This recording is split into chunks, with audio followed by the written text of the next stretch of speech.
I do love being in places like this. I mean, the energy is very palpable. We've got so many incredible fans here, and I can't wait to share the movie with them all. Really cool. I feel like, you know, we're one of the first films to be out on a press tour in a very long time, and so I feel very privileged to be able to do that. Obviously, you know, everyone is being as careful as they can, taking every precaution, but there really is a sense that, you know, we're back, and you know, we get to enjoy each other's company, we get to smile and just be out here. Well, the journey began. I mean, I wish I could say that I had every intention of booking that role, and you know, everything in the universe was working in my favor, but really I had like maybe 14 followers at the time. I didn't know what I was thinking. I think I just thought, yeah, would I love to win the lottery? Of course I would.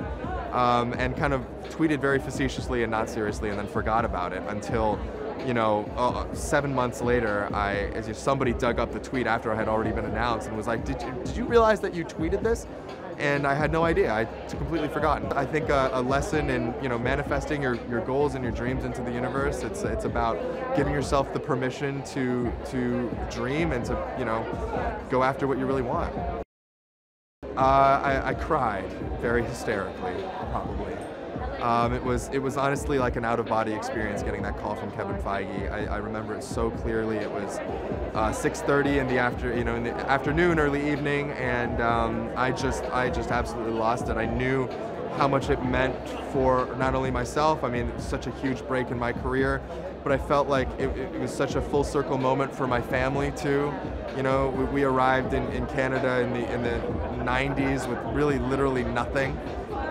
Except kind of hopes and dreams of building a life, and for my parents, they worked hard every single day to be able to support me. So this felt like just the ultimate, you know, way to give back to them. This idea that, you know, finally their son they're gonna be okay.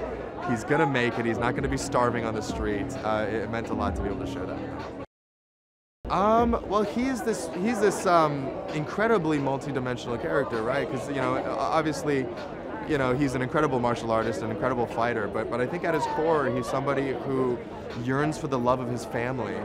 And you know, something happens in the events of our film, and early on in his life, that really, you know, shatters the family dynamic and kind of cuts off his connection to all of the things that gave him life and gave him love. And so he's kind of, you know, grown up without that love, and has kind of spent the better part of his life running away from the expectations that his father has placed on him, you know, in the wake of that tragic event. So I think he's somebody who struggles a lot, who's you know trying to, you know, running away from a lot of the real conversations in life, and I think struggling to accept himself for all of what he is and what he's done, and kind of struggling to move forward in a way.